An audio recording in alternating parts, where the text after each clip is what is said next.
¿Cómo? I have No, I have a what? A mouse, a method, a método. un método, What is that? a method Conjugate to Spanish verbs. de conjugar to conjugate Spanish Yeah. phrases. You know? Very good. Thank you.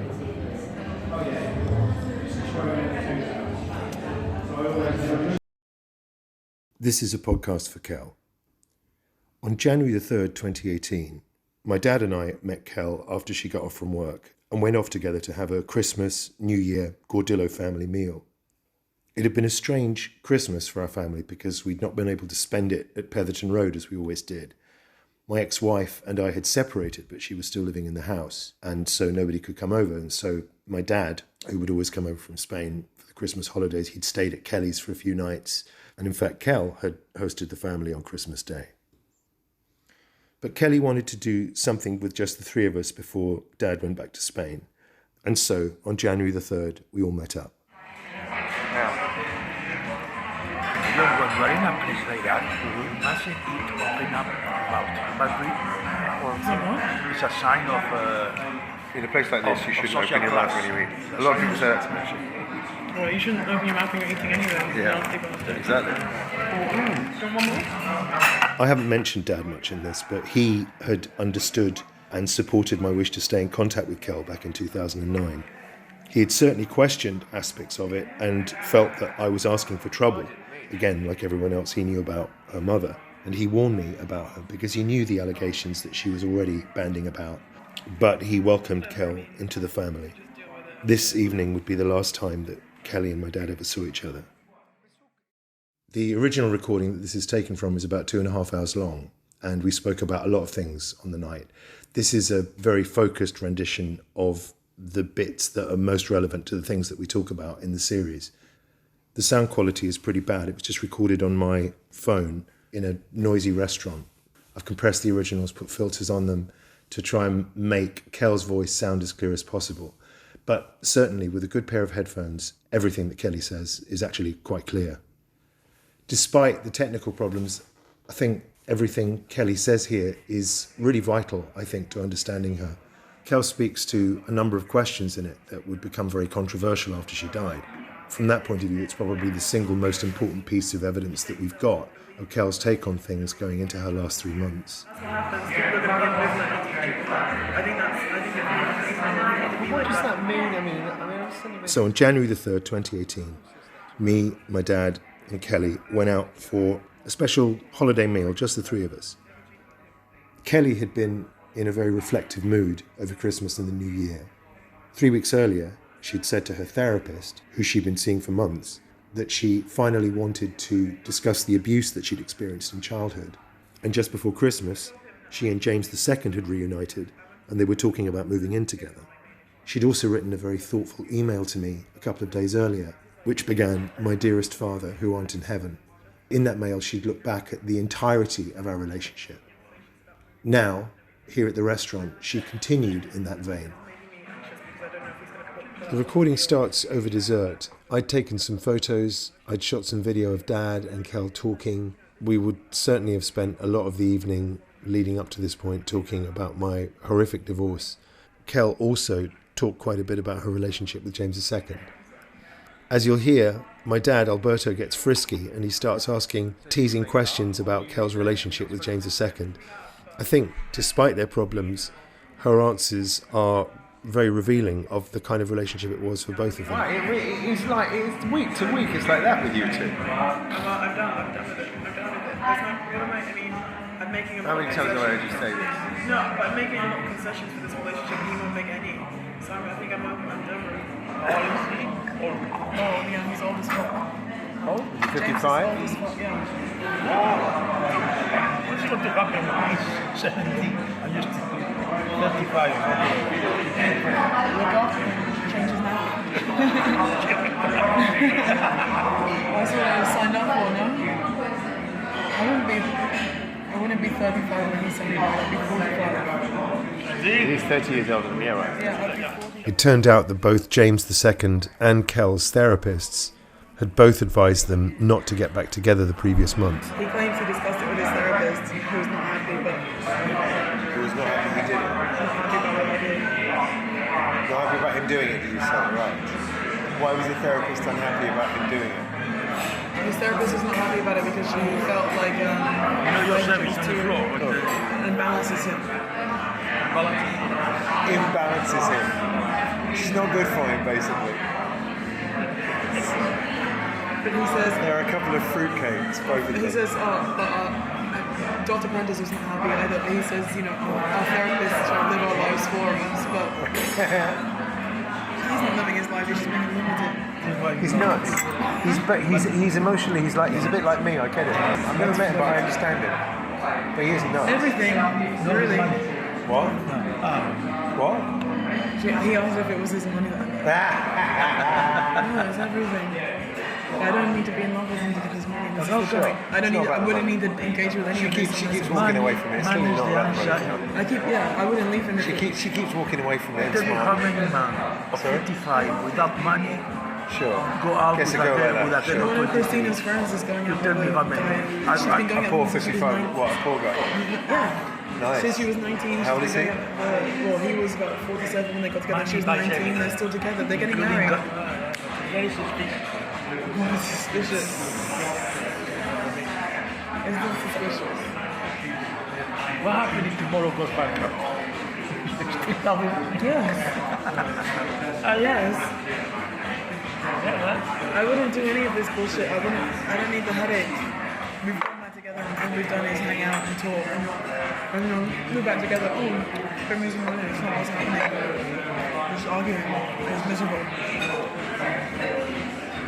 And when I move in, we have to discuss financials because I don't want anybody to live and have a job. The dog. And it still allows me to save money. I think if it was about money, Dad, I think Kel would act quite differently. I'm going to be arguing with somebody because I'll be thinking, oh, he'll take away my money.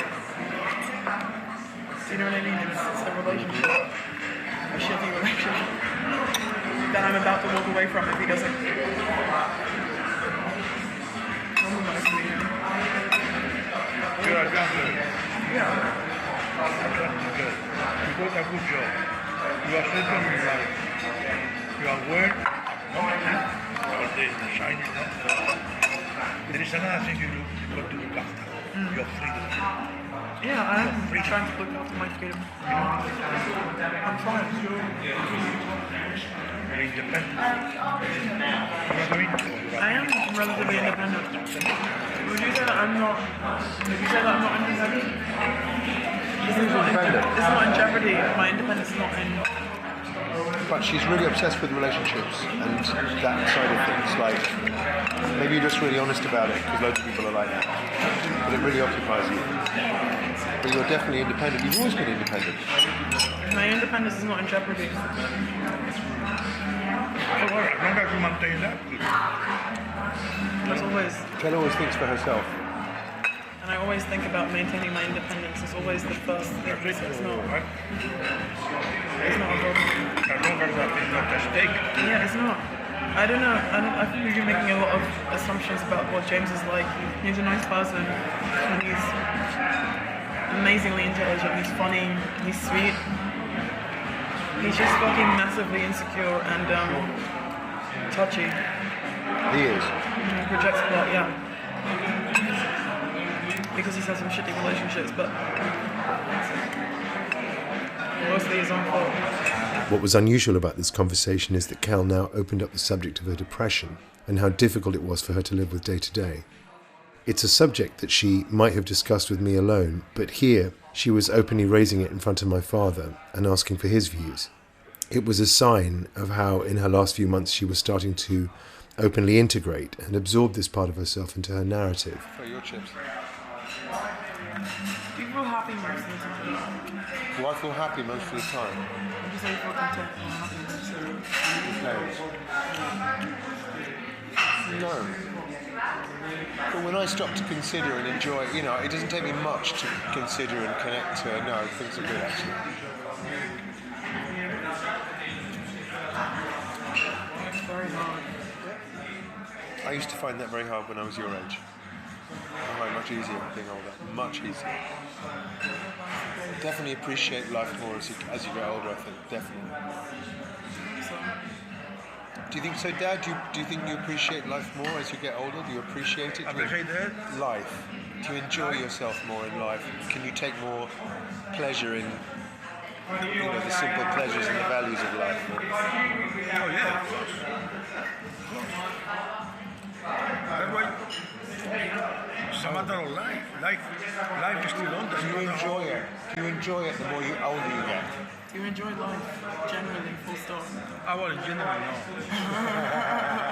But I don't enjoy certain aspects of life. I mean, to be alive, of course, it's a topological fact.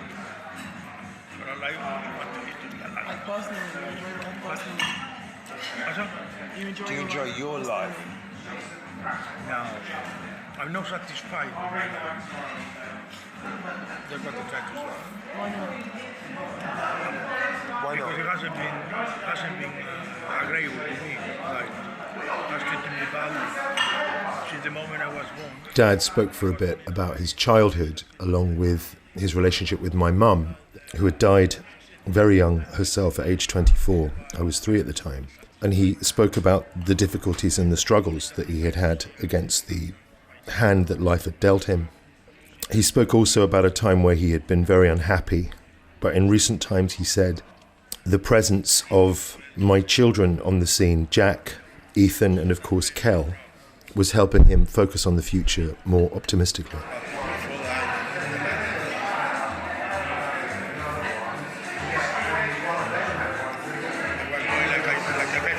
I feel like that sometimes. You're like what? It's like a vegetable, just Like a vegetable, right?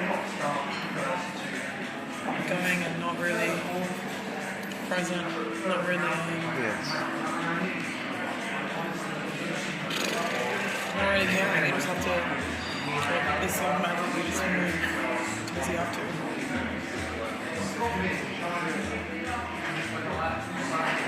I guess the reason I asked you is because my concern is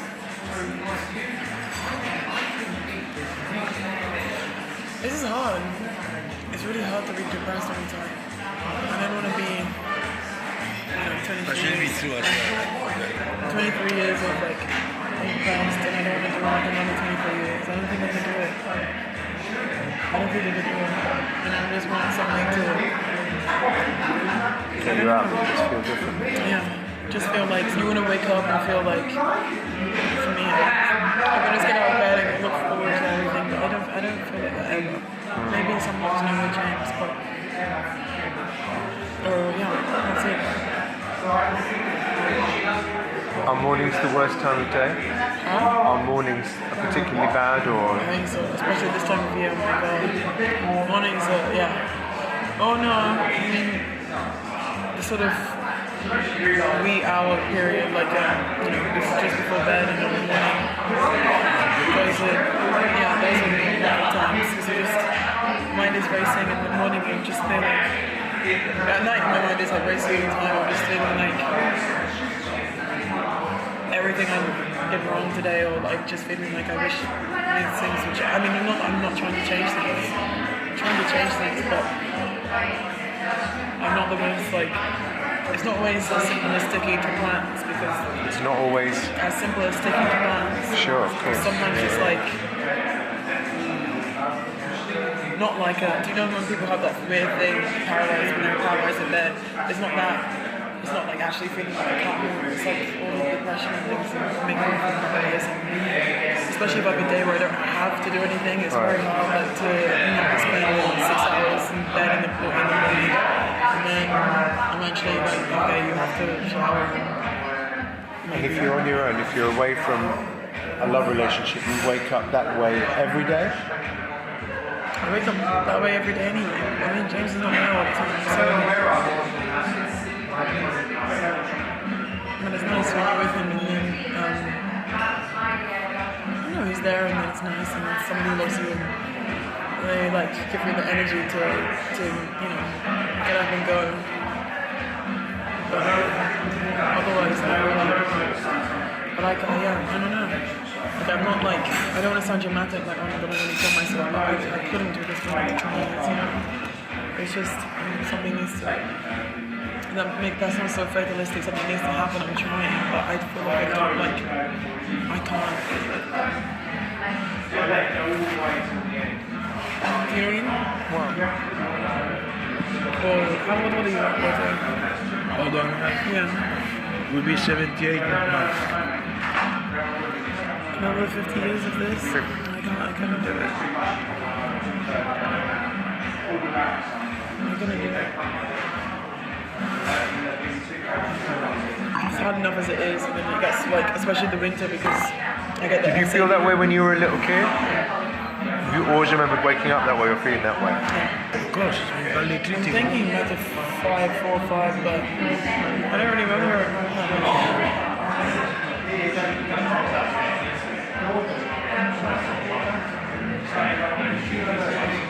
I don't remember that much. I don't remember being happy from like maybe age 7, 8. I don't know. Do you remember being happy that you weren't? No. But I don't know about before. And what was happening at age 7, 8? I think my mother and You were living with at the time. This is a terrible thing. I mean, you're a young person. You said treating that. So, It's cruelty. I mean, it's cruel. For a young kid, a young girl, a young boy. The only thing I can assure you, Ted, and I wish I'm right, is that no matter what happens, you can count on a group, a set of people here, your auntie, John, and me. I mean, we are your family. And then you have a base, a family base. I have happy memories of living with grandma. I remember like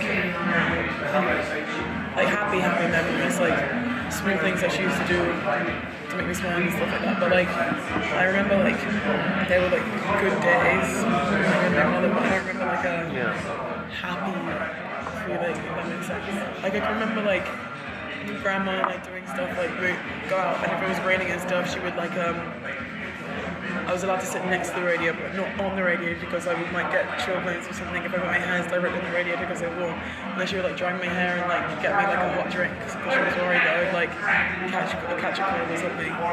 Even though it's a virus, apparently that's not how it works. And like things like that. And like cooking breakfast in the mornings and and just like laughing, her like tickling me and her like. She used to do this thing called like butterfly kisses, so she'd get really close and like blink on my face. And I remember things like that, but I don't remember things like that with my mother. don't remember things. I don't remember things like that with my mother. Like I remember we might go somewhere nice. She might be funny sometimes, but I don't remember like little Loving, affectionate caring, things. I don't remember. Did you ever witness anything like that? Like doting things? I don't No, think there not was any. doting. But no. I remember her being perhaps mortified. I mean, when you were cutting yourself at age 11. And What was that? I felt when I remember us sitting in the bedroom in Crouch End, in her bedroom. And I remember sitting on that bed and I remember her clutching you and it felt to me like she was worried for you and not for her. It's difficult. It's difficult to remember warm things and nice things between the two of you because the tendency of the memory is to remember the awful things and the you know. I don't remember so many nice things about grandma. Of course I remember horrible things about grandma, but not Sure, so but not horribly that. like hitting me with a slipper when I didn't do my times tables right. Like I remember those things, but I'm not so hung up on them because it was so few and far between. And also, you kind of know that it comes from a place of like her growing up in different age kind of thing. Grandma, sorry, say it, yeah. Grandma growing up in a different age, and it wasn't like she hit me with a slipper, yes, but it was like it would burn and be warm, but it's not like Yeah, it wasn't shit, I what. broke my foot. Yeah, right. Or like, you know what I mean? Yeah, she was taking. Grandma never gave me a black eye kind of thing, so it's not You got a black eye for. Fucking. How old were you? 14. Did I see the black eye? Was I around for the black eye? I wasn't allowed to show you. She But she punched me in the face at the supermarket because she had stolen your phone, and I tried to subtly make you aware of it, but then she noticed that I did it, and then she punched me in the face at the supermarket, and I had like a purple thing here, and I wasn't allowed to show you. What was it? Punch you? Everything So that because where do my loyalties lie, kind of thing. now you're thinking back. You think that thing that did to you, she did it as a result of a reaction, or she was completely. No, because she did it. It was delayed. She did it on purpose. It was delayed. It wasn't like she Right, it found wasn't out. like she lost control. Of this No, one. she was delayed because I did it in the house. She noticed it, Right, and then we went out. and she A surprised couple hours you. later, yeah, and then she told me why she did it. Oh, because she just did it out of the blue. Yeah, it was Fucking delayed. calculated.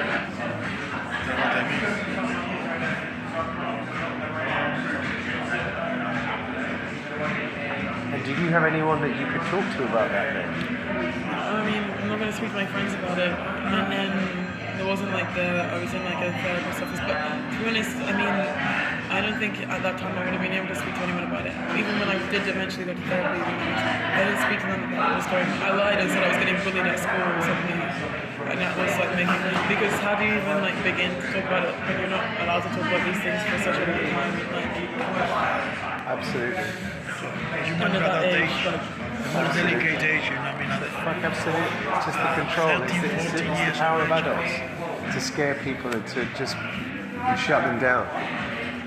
And you know, it's the messages that go with it. It's how invalid it makes you at that time, and how those messages are just yeah. awful. And remember, I thought in the email I sent you about. So when I was at Steve's house one day, she was out or whatever. It was during the day or like the afternoon or something, and I was in the bar, and then there was like a knock at the door, and I heard Steve answer the like intercom thing, and he goes, "Oh no, thanks," or something like that, or "Sorry," or whatever. No, or like it was like kind of like a not just like a no. It was like a no, and I was like, that was weird. And I paid much attention to it because it could have been like, I don't know, Jehovah's Witness or something. And I was just like lying in the bath, and I heard like my friends had come around the back and shouted. Oh, that was when your friends came. Yeah, they shouted, "We love you, girl."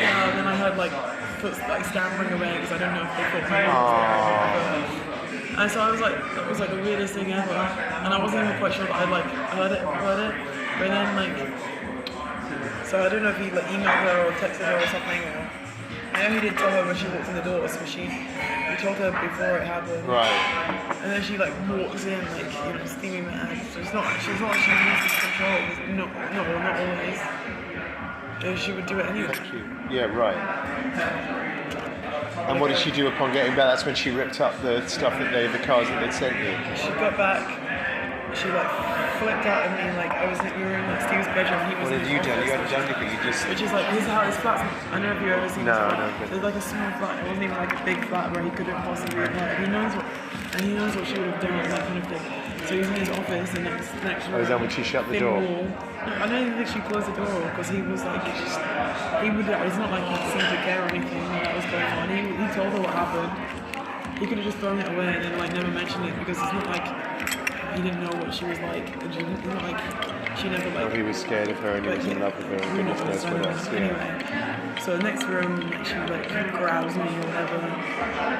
And no, I was in the living room, which is like the end of the corridor. When I say the end of the corridor, it's like not that far. Yeah. Do you know what I mean? It was a small one. And so like I was watching TV, she like grabs me out the living room and like by my arm and like pulls me to the room, and she starts like hitting me in the face and like.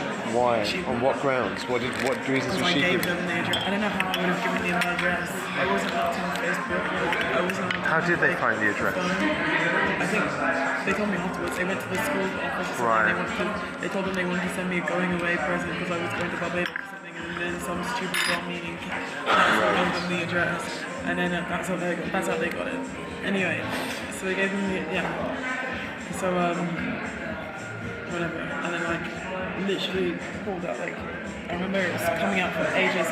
Like, it was so much of my hair, like from the roots, like just really pulled it all the way out, and it was like a really thin bit, like really pulled it out. Like I didn't even know that was possible. It just came out like in one little bunch. It was really horrible. And then like I was all bruised and stuff, and my lip was all like bleeding and swollen, and like I had a big bump like here on my face, and like really, And Steve heard everything. He heard everything. He heard me screaming. He heard me, heard her screaming. And then she went out, and then she brought the stuff back in, and she ripped up all the letters in front of my face. And then maybe like 6 hours later, like really late at night, she goes, oh, I know that you can possibly give me the address, and she gave me like a few of the like salvageable things. Oh, she ripped up the letters, and then she like poured like gravy or something on them, so I couldn't like get them back out, and like something like that. And they were in like a really like they were in like a glittery box like, kind of thing, and with like some gifts, like some sweets and stuff. And so like 6 hours later, she realized that she knew. There was no way I could access Facebook. There was like no email. I wasn't allowed to have them. I was just like trapped at Steve's house. Why? And what had you done? What had you done? There was some bullshit reason she gave. There was some, I don't even know what it was. Who knows? I don't remember. I don't even remember. Yeah, I don't remember. That's how unimportant it was. And so 6 hours later, she gets stuff out of the bin and like the salvageable things, and they put me like a bracelet and like some sweets that were like covered in stuff. She was like, oh, the letters are gone, but you can have these back because I know you could possibly have given me a jet. Like, you knew that before. You just felt like taking something out from me. I don't really understand. Here you go. And I was like supposed to be grateful and happy and thankful. Like, fucking psychopath. I don't know where she finds these people, because remember, I was speaking to her for a while. Kel was curious to know what things I had witnessed and what I'd been aware of at the time she and her mother had been living with me in 2008, 2009. And she said things. I remember her being upstairs in the front bedroom and saying things about you that made me feel, that's really fucked up. Like, times I certainly remember saying that she didn't love you to me in private upstairs. It's quite late in. Yeah, I mean, I remember a conversation where I just went, just thought, poor Kel. And I thought, well, I love her. It doesn't make any sense because she could have just left me with grandma. Right, exactly. Yeah, she could have. Or in 2009, she could have left you at Petherton Road to be with Des and me in social services. We could have done it.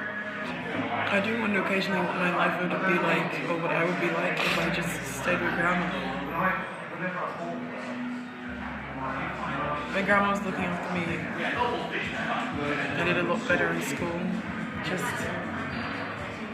the amount that I read and stuff with grandma. Just, there was like a lot more structure. Even if I had always had ADHD, which I think is a thing I always have, grandma was like, the structure, that's what I need. Now I need to do that, implement that as an adult. Yeah. So that kind of thing helped a lot. And I think grandma could have realised and recognised I needed so much. Like, there was like none. And just having someone calm around you who loves you. Yes, exactly. A big thing. Exactly. And I should have seen it sooner than I did. I remember when I got together with your mum. It's part of the ways in which I'm just stupid and careless, because in that first year it was really clear, you were age 10 I think, it was really clear that you were spending a lot of time on your own. And the way you done it to me, and it's my fault, I can't blame her. I thought, oh, maybe it's quite healthy, maybe there's...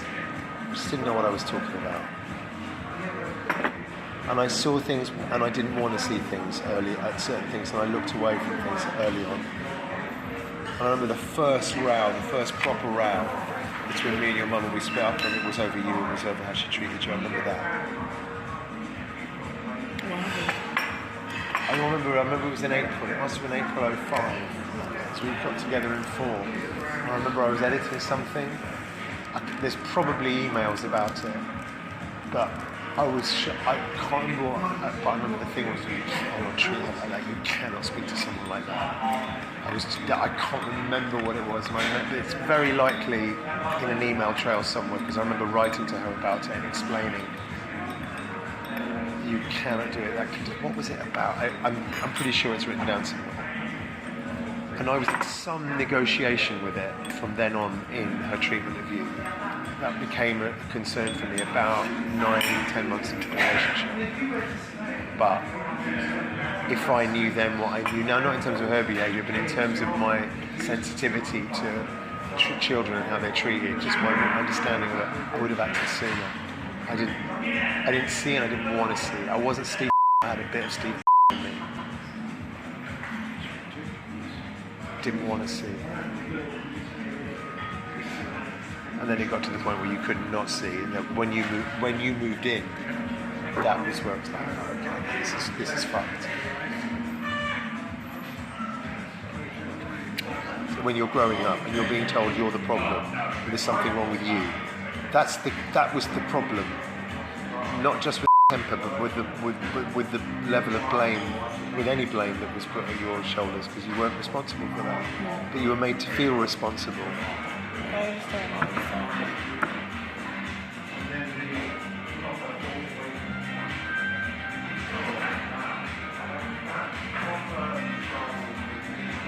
Don't get it.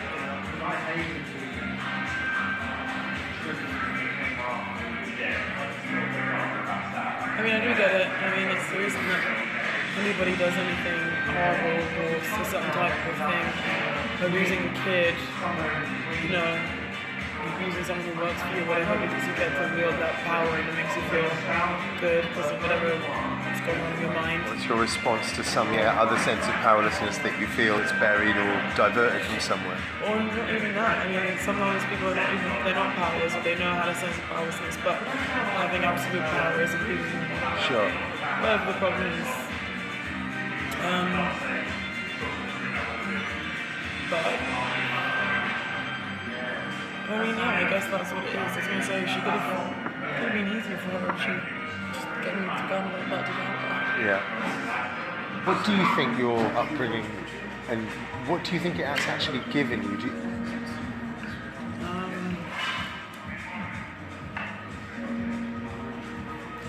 I mean,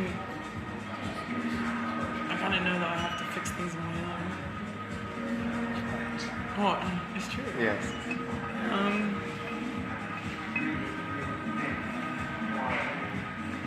I don't know, just getting on with stuff, I The guess. positive thing of Kel's experience, it doesn't will be a formidable.